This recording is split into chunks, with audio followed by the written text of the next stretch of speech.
Om Namo Bhagavate Vasudevaya.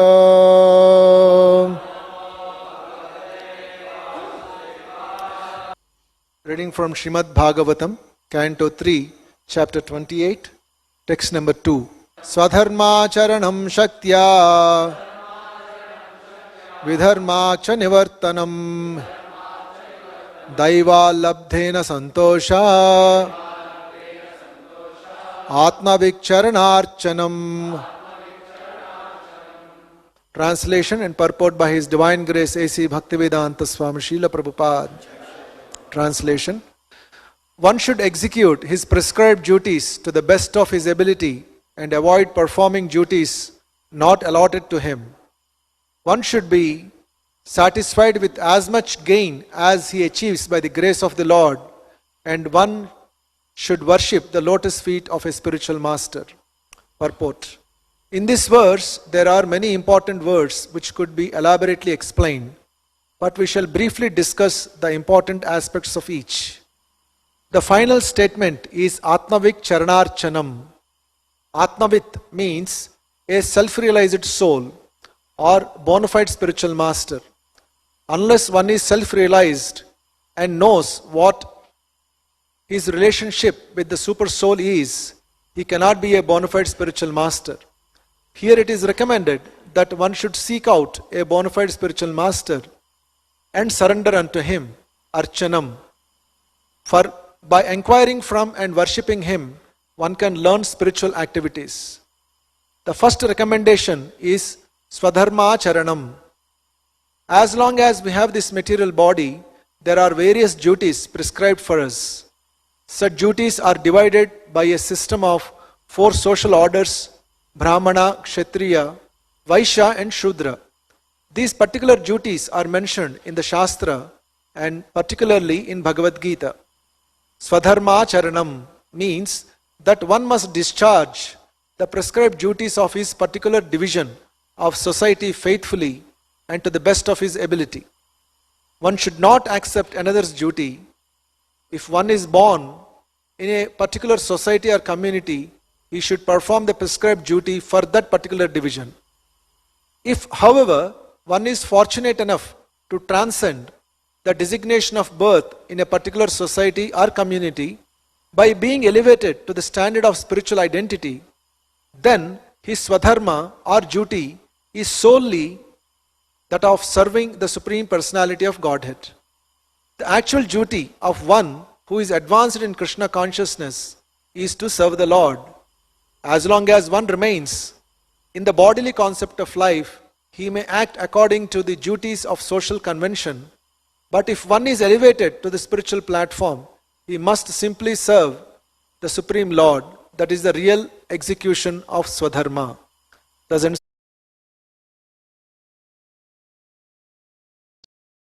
So we are seeing here Lord Kapila, son of Devahuti, speaking to his mother. In the previous verse we saw Shri Bhagavan Vacha Yogasya Lakshanam Vakshye. I will explain to you the characteristics of yoga. And in the very second verse, Kapila has begun to describe the characteristics of yoga. He begins by saying, Swadharma Archanam Shaktya. One should perform one's prescribed duties to the best of his ability. Shaktya. Vidharma cha nivartanam. And one should not do duties which are not prescribed to oneself. And Daiva labdhena santosha. Be very, very santosha, satisfied. Samyak toshaha. Very, very satisfied with Daiva labdhena, what the Lord grants. And Atmavit Charana Archanam. And one should serve the lotus feet of Atmavit. Atmavit is one who knows Atma, one who knows the self, or one who is self-realized. Such a self-realized person we must serve his lotus feet.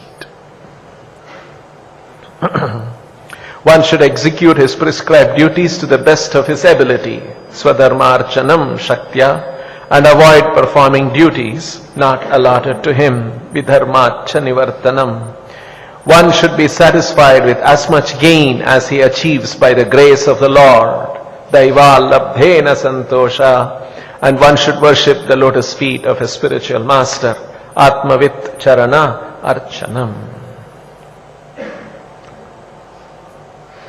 So, Prabhupada has explained here this principle of in the Varnashrama, one should do duties that are prescribed to that Varna and Ashrama, and one should not do duties which are not prescribed for that Varna and Ashrama. Krishna uses this argument too in the Bhagavad Gita, because Arjuna had proposed that he will go and beg rather than fight in the very first chapter of the Gita. What is the use of fighting and killing my own kinsman, my teacher, my grandfather, and all of my relatives, and kill them? Better than that, I go and beg and live a life of begging. So, living a life by begging is the vritti of a Brahmana, of a sannyasi. And Arjuna is not a Brahmana, is not a sannyasi. He was a Kshatriya. He has to rule over at least a village, if not a big kingdom, at least one village. So that is Swadharma of a Kshatriya. But he was trying Vidharma. He was trying to do not his Dharma. Let me lead the life of a mendicant, like by begging. That would amount to Vidharma. Chanivartanam, he should not do. So that argument Krishna uses among many other arguments. And towards the end of the purport, Prabhupada brings out something very, very important. If, however, one is fortunate enough to transcend the designation of birth in a particular society or community by being elevated to the standard of spiritual identity, then his swadharma or duty is solely that of serving the Supreme Personality of Godhead. The actual duty of one who is advanced in Krishna consciousness is to serve the Lord. As long as one remains in the bodily concept of life, he may act according to the duties of social convention. But if one is elevated to the spiritual platform, he must simply serve the Supreme Lord. That is the real execution of Swadharma. So this is a very significant point that Srila Prabhupada has brought out. That one may be in a certain community, a certain varna and a certain ashrama, and one has to do their duty according to that varna and ashrama. Now Srila Prabhupada is saying there is something known as being elevated to a spiritual identity.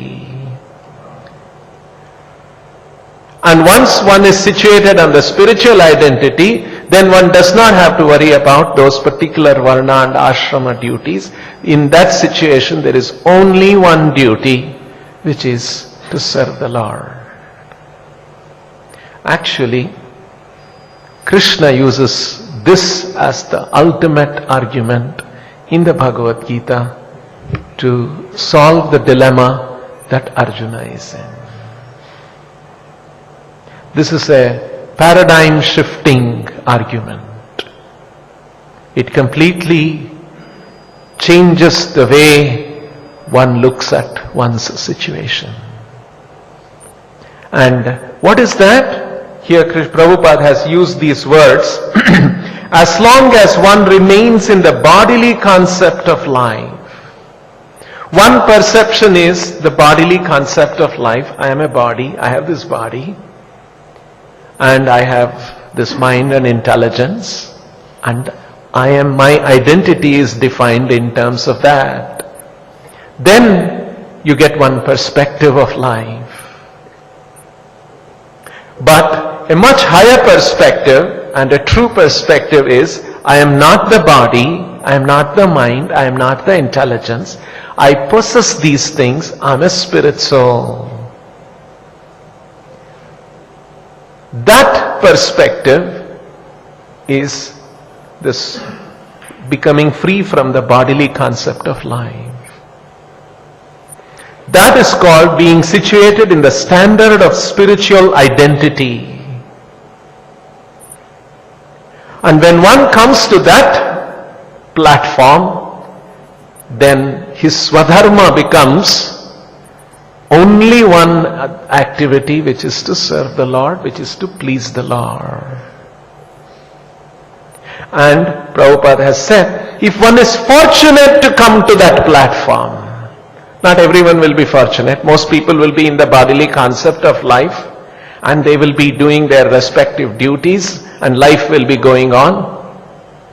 But if one is fortunate, then he has, this becomes his swadharma. Swadharmarchanam shaktya.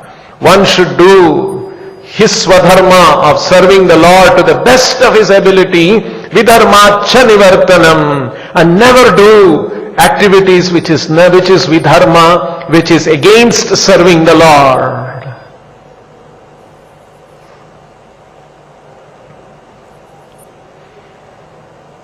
Actually, this instruction of coming to the spiritual platform, once one comes to the spiritual platform, it becomes, Krishna brought Arjuna to that spiritual platform of understanding, and once Arjuna was elevated to that platform, Arjuna knew what he has to do.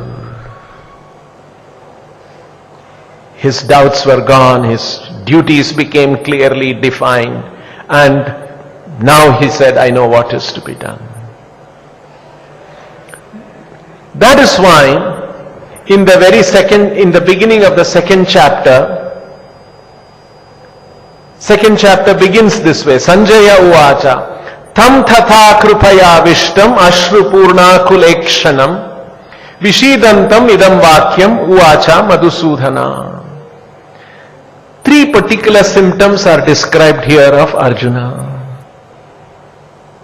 One, krupaya vishtam. Avishtam means overpowered by krupaya. He is overpowered by compassion. My kinsman, my teacher, I have to kill them. No. So his heart is filled with krupaya vishtam. And it is not just at a superficial level. He is feeling this compassion. Ashrupurna kulekshanam. His ikshanam, Ashrupurna. His eyes are very disturbed, distressed, akula, with Ashrupurna, filled with tears. So compassion, tears in his eyes, and vishidantam. Vishada is lamenting. He's deeply lamenting. Oh, I'm going to kill them all. So, very soft-hearted, very gentle, very nice person Arjuna is. Right? You should see how Prabhupada begins the purport. The very first sentence is completely devastating. Material compassion, lamentation and tears are all signs of ignorance of the real self. These are all signs of ignorance. See, this is because Prabhupada is trying to help us come to the spiritual platform. When you are on the spiritual platform, you look at these things, you see in one way. When you are in the material platform, you look at these things, you see in a different way. This is the change of vision, change of perception that Krishna brought about in Arjuna. Because otherwise, if you see from the perspective of compassion, lamentation, all the arguments that Arjuna gave, very strong religious arguments, there will be sin in the society if we engage in this war. My enemies have become overpowered with greed for kingdom. Should we also become overpowered with greed in response to that? Better. Let them have their kingdom. Very nice, very sound arguments.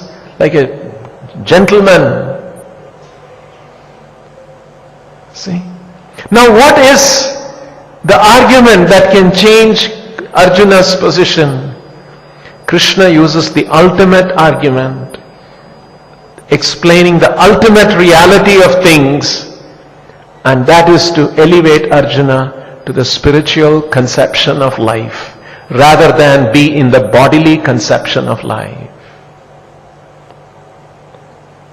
So once we come to the spiritual conception of life, it solved Arjuna's problem. And this is Srila Prabhupada's central instruction, that all the problems in the world can be solved by raising people to the spiritual platform. When he met the police officer in Chicago and he said that the crime is increasing and all of those things, Prabhupada said the solution is to elevate the society to the spiritual platform.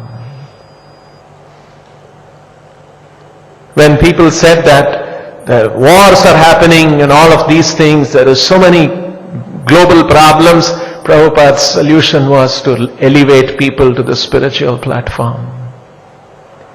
So elevating to the spiritual platform was the conviction that Srila Prabhupada showed to solve all the problems of life. And that is the perspective and that is the conviction we must all have. All our problems that we are experiencing is simply because of remaining in the bodily conception of life. If we can elevate ourselves to the spiritual conception, we will be free from all problems. That is the conviction. Now, in the material world, people come up with a lot of solutions. Do this, you adjust this. No, look at things in a different way. Look at this way. Be positive. Have a dream.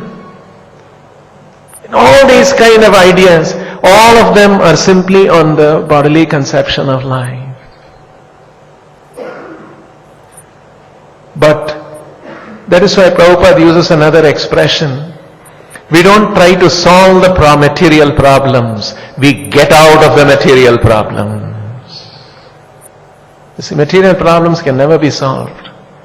We get out of the material problems. And the famous example that Prabhupada gave was that a man, he's having in his sleep, he's having a dream, and in the dream there is a tiger chasing him.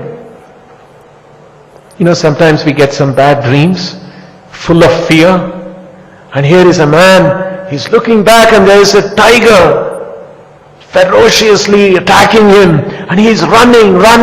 You can imagine someone is chased by a tiger, sweating, full of fear. Now how can we help this person?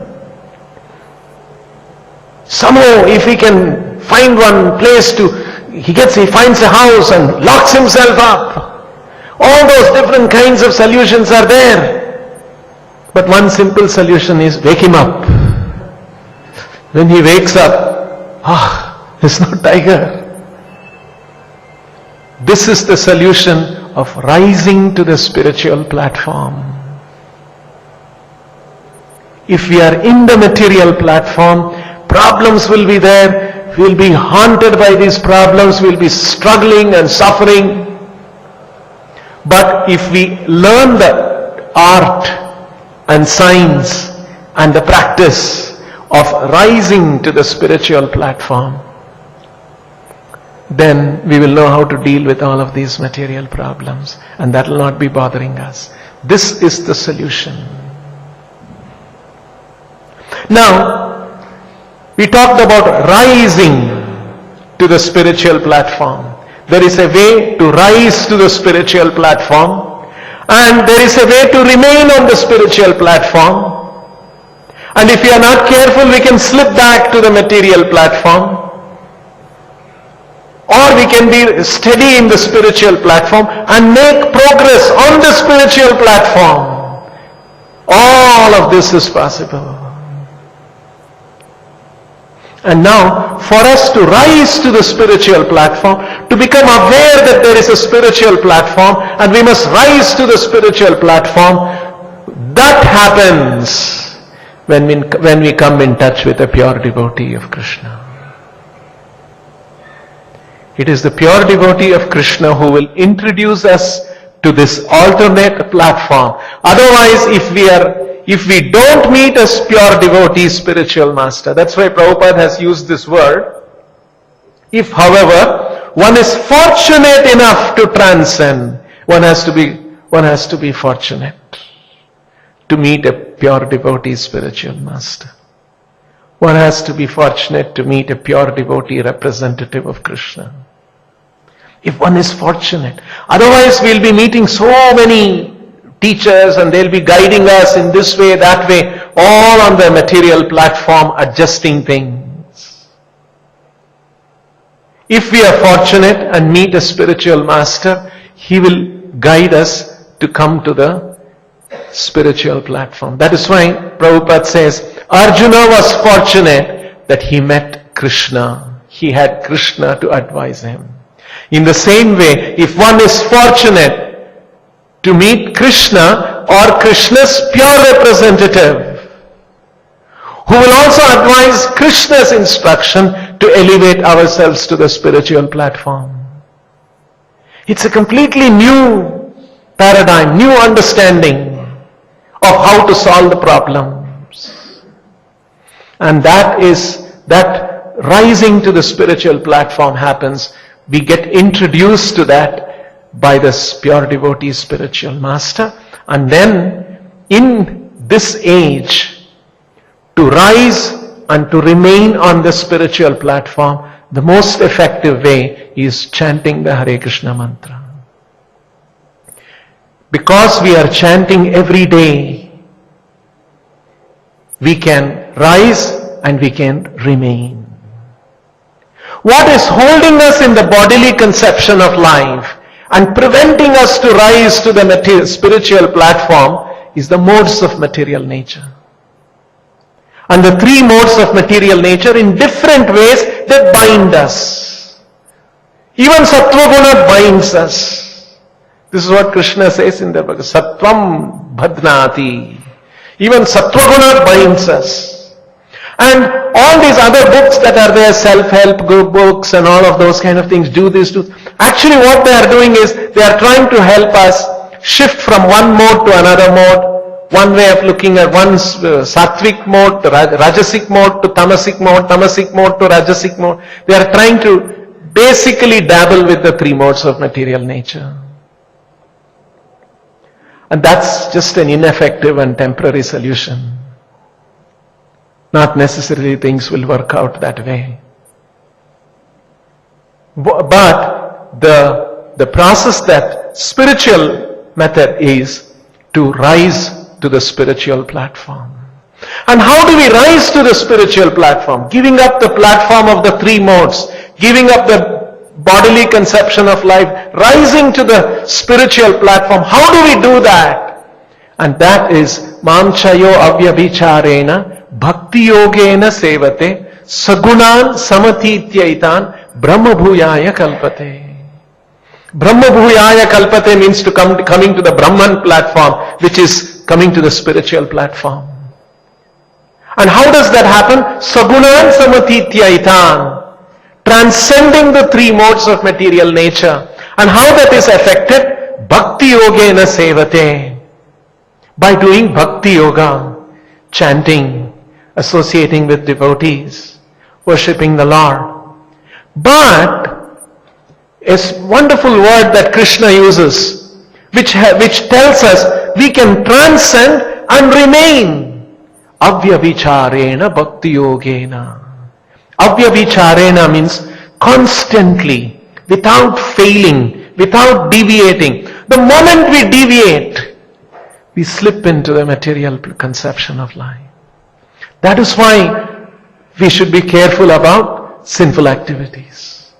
Because sinful activities, immediately we slip into a material consciousness, a mundane consciousness.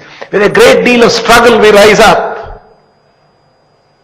And then we have to remain there. For remaining there we have to be doing avyavicharena, bhakti yogena sevate. Unfailing, unbroken, undeviating, constantly at that. Then we can remain in that spiritual platform. If we make a mistake, we'll slip into the material modes. Once again, we'll come under the modes of nature and the bodily conception of life. And again, we have to struggle to come to the spiritual platform. So, bhakti yoga, bhakti yogena sevate, sagunan samatityaitan brahma bhuyaya kalpate. So, this is the technique to rise out of the material platform and remain on the spiritual platform. But the trigger is coming from meeting a pure devotee spiritual master. Now, in fact, all Vedic processes have small elements of this rising to the spiritual platform in it. All the Vedic processes have that. Doing tapasya, doing certain vratha, all of them have demigod worship, doing some sacrifices. All of them have a small amount of a glimmer of spiritual elevation. But devotional service to Krishna is completely Krishna consciousness. The process that Prabhupada has given is something that will accelerate that and keep us on that spiritual platform completely. That is why Krishna compares this between Udapana and Samplutodaka. Udapana means a well, and Samplutodaka means a flood, a reservoir which is flooding. A well will have small amount of water, but if there is a huge reservoir flooded with water, how much water we will have? So that is the difference. Now the Vedic processes, they are slowly, step by step, over several lifetimes, bring us to the spiritual platform. It's a multi-life program. Over many lifetimes, little by little, slowly one can rise up. But in Kali Yuga, it's very risky. We need a much more faster, effective, one-life process. And that is Krishna consciousness. Meeting a pure devotee, receive the holy name from him, chant the holy names, avoid sinful activities, maintain good association.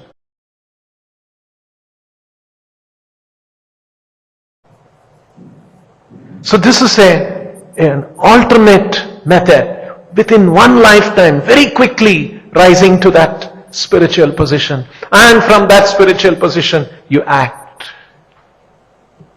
So when Krishna instructed Arjuna on all of these things, about his position as a spirit soul, Krishna's position as the supreme spirit soul, Krishna's position as the cause of everything, everything is coming from me, everything is arranged by me, everything is meant for my pleasure. When Krishna presented these ideas, and then Arjuna understood that, and how it is the modes of material nature which is pulling us down to remain in this material conception. And all Vedic processes are gradually helping us. But give up all those gradual process and surrender to me completely. I will take care. When Arjuna heard all those instructions, then Arjuna said, yes, I will do this. In other words, Krishna was trying to quickly bring him to the spiritual platform. That is why Bhagavad Gita is very valuable. Among all the Vedic literatures, all other Vedic literatures are gradually trying to help us come out of the material modes. Bhagavad Gita is giving an overall perspective and a quick process how to come to the spiritual platform. Because that's the ultimate thing. And then the Bhagavatam says further, after coming to the spiritual platform, how you can make further and further progress, becoming more and more purified, more and more devoted to Krishna, and more intensified our devotion to Krishna, and more sweeter mellows of Krishna. What are these different mellows of Krishna? What happens when one progresses? All of this is further elaborated in the Srimad Bhagavatam. You see.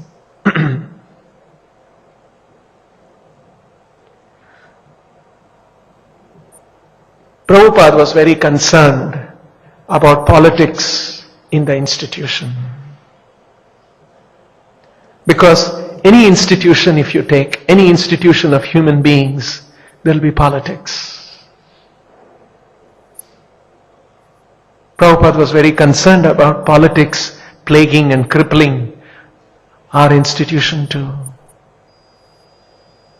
And Prabhupada warned, if everyone is focused on developing oneself spiritually, if one is trying to rise to the spiritual platform, then there will be no politics, no diplomacy.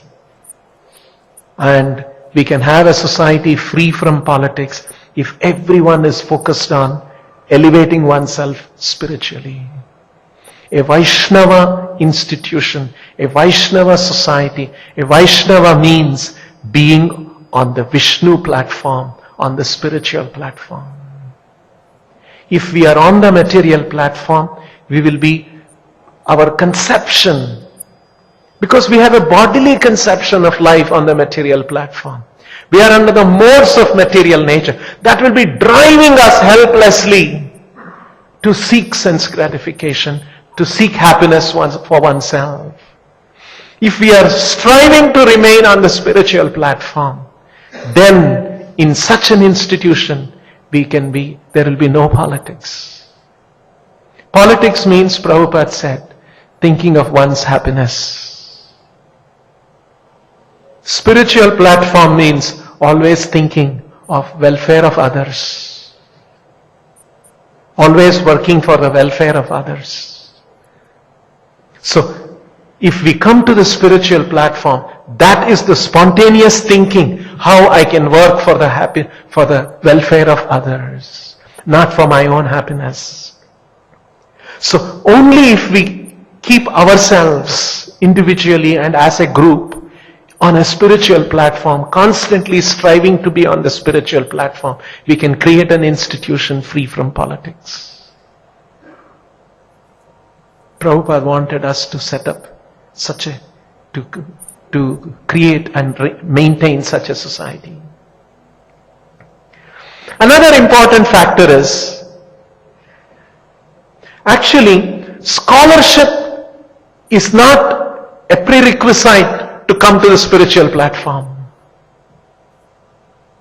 One can be a scholar and still remain in the material platform. And one needn't be a scholar, one who has heard from his spiritual master these spiritual secrets and practiced it and risen himself to the spiritual platform. Gaur Kishore Das Babaji Maharaj is such an example. He was illiterate.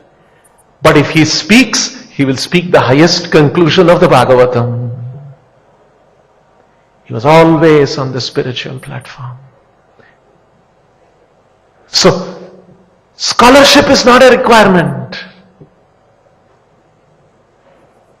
One should not think that by scholarship we will come to the spiritual platform. Someone may be a great scholar, might not have come to the spiritual platform.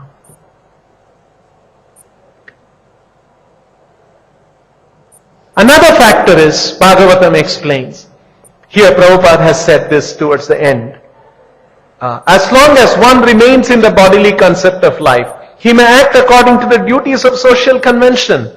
But if one is elevated to the spiritual platform, he must simply serve the Supreme Lord. That is the real execution of Swadharma. That is why the famous verse in the Bhagavatam, Devarshi Bhutaptan Runam Pitrunam Naking Karo Nayam Charuni Charajan Sarvatmanaya Sharanam Sharanyam Gato Mukundam Parihrutya Kartam.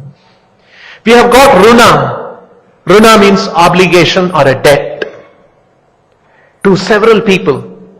Devarshi Bhutatman Runam Pitrunam. Deva, Rishi, Atma, Pitru, Nrunam, general human beings, to the Devatas, to the Pitrus, forefathers, to our parents. Because we have gained from all of them. We have received benefits from all of them. So there is a Runa. There is the obligation. But Sharanam Sharanyam Gato Mukundam Parihrutya Kartam. Parihrutya Kartam means we can give up all these obligations and duties if we have become Sharanam Sharanyam.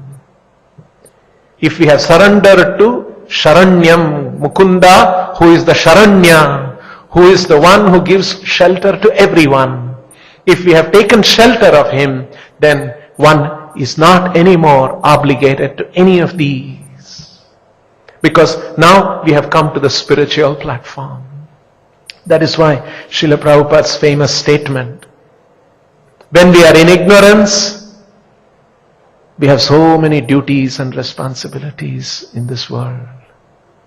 When we come out of ignorance and we are situated in the spiritual platform, we have only one duty. We have no duty save and except serving Krishna. That is the principle of coming to the spiritual platform.